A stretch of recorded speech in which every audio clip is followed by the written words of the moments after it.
यह एक बहुत ही भावुक कहानी है जो कविता के बारे में है, तो इसे पूरा सुनिएगा।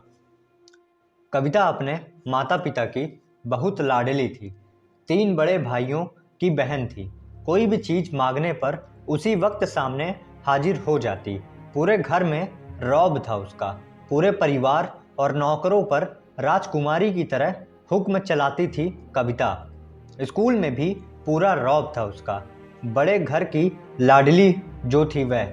ऐसे ही उसने कॉलेज में दाखिला लिया। उसके ठाठ बाट, बड़ी गाड़ी में आना जाना, हर दिन नया फैशन देखकर हर कोई उससे दोस्ती करना चाहता था। थोड़े ही दिनों में उसके बहुत से दोस्त बन गए। पूरे कॉलेज में उसकी अपनी ही एक पहचान थी। इन दिनों उसके घर एक रिश्ता आया। खानदानी लोग थे और पापा की पुरानी जान पहचान थी उनके साथ। कविता के साथ कोई ज़बरदस्ती नहीं थी, पर कविता ने फिर भी हाँ कर दी, क्योंकि वह अपने परिवार से बहुत प्यार करती थी। वह जानती थी कि वह लोग उसका अच्छा ही सोचेंगे। लड़के का नाम राज था। राज काफ़ी पढ़ा लिखा और समझदार लड़का था। ससुराल वाले भी बहुत अच्छे थे। ससुराल में कविता की जगह वैसी ही थी जैसे कि मायके में। कोई भी कार्य कविता के सलाह के बिना नहीं होता था। सबकी लाडली बहू बन गई थी वह। फिर उसके घर एक बेटे का जन्म हुआ। राहुल कविता को जान से प्यारा था। पोता पाकर ससुराल वाले तो फूले नहीं समाते थे। कविता कभी कभी सोचती थी कि उसकी किस्मत कितनी अच्छी है। उसका हर अपना उसे कितना प्यार करता है। चाहे जीवन में कैसा भी समय आए, मेरे अपने हमेशा मेरे साथ हैं। मैं कभी अकेली नहीं हो सकती। कितनी खुशकिस्मत हूँ मैं। पर शायद कविता की खुशियों को उसकी अपनी ही नज़र लग गई थी। एक दिन वह मायके जाने की जिद कर बैठी। राज को बहुत काम था, लेकिन वह फिर भी उसे ले गया।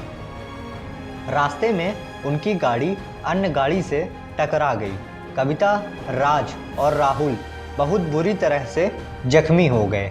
काफ़ी दिनों के इलाज के बाद राज और राहुल तो ठीक हो गए, लेकिन कविता पूरी तरह ठीक ना हो सकी। सर पर चोट लगने के कारण वह अपनी आँखों की रोशनी खो बैठी। अब कविता की किस्मत जैसे उल्टे पांव चलने लगी। मायके वाले कुछ दिनों तक उसे मिलने आते रहे, फिर कभी कभार फ़ोन ही करके पूछ लेते कि अब कैसी हो। धीरे धीरे यह सिलसिला भी कम हो गया। ससुराल वालों की सहानुभूति भी कम होने लगी। घर में किसी को पास बैठने के लिए कहती तो जवाब मिलता, बहुत काम है, अब तुम भी हाथ नहीं बटा सकती। राज भी चिड़चिड़ा हो गया था। बस राहुल ही था उसके साथ, जिसके साथ हंसते खेलते उसका वक्त गुजरता।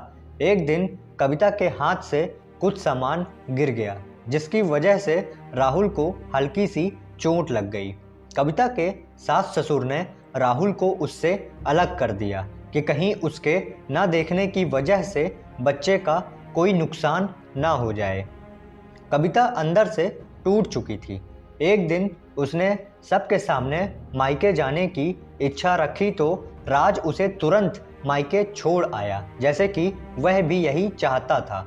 लेकिन राहुल को उसके साथ नहीं भेजा गया। कविता कभी राहुल से दूर नहीं रही थी, पर अपनी कमी के कारण उसने ज़्यादा बहस नहीं की।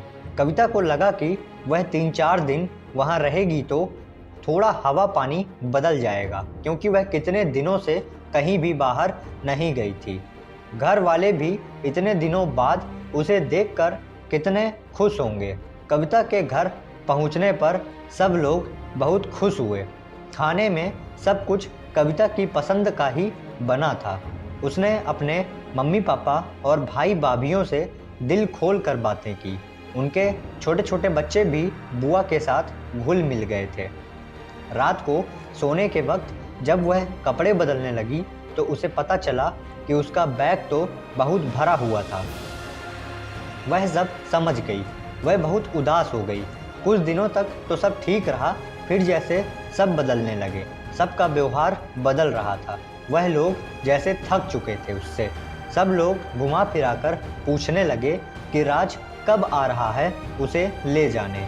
वह बहाना बना देती, जबकि वह जानती थी कि उस घर में अब उसके लिए कोई जगह नहीं। कविता से चलते वक्त कुछ न कुछ नुकसान हो जाता, थोड़ी बहुत टोका टाकी उसे सुनाई देती, वह टाल देती। एक दिन उसके हाथ से लगकर एक कीमती फूलदान टूट गया। छोटी भाभी ने बहुत हंगामा मचाया। कविता के माता पिता रोज रोज के झमेलों से तंग आ गए थे।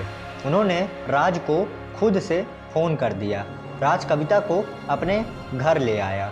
कविता को अपने परिवार वालों से यह उम्मीद न थी कि जिस कविता के कहे बिना घर में एक पत्ता भी नहीं हिलता था, उस घर के लिए वह अब बोझ बन चुकी थी। राज के साथ ससुराल आते वक्त वह बहुत खुश थी, क्योंकि वह अपना घर जा रही थी, अपने जिगर के टुकड़े राहुल के पास। परंतु यह खुशी भी कुछ पल की ही थी। सारा बंदोबस्त पहले ही किया हुआ था। कविता को सीधे ऊपर वाले कमरे में पहुंचा दिया गया। राहुल से दूर रहने की सख्त चेतावनी दी गई। एक काम वाली लता को उसकी जिम्मेदारी सौंपी गई, जो उसके खाने पहनने जैसी ज़रूरतों का ध्यान रखती। कविता ज़्यादातर चुप ही रहती। कभी कभी काम वाली लता से थोड़ा बतिया लेती। उसके जरिए राहुल का पता चल जाता। सबकी लाडली बेटी और बहू सबके लिए लाडली से बोझ बन चुकी थी।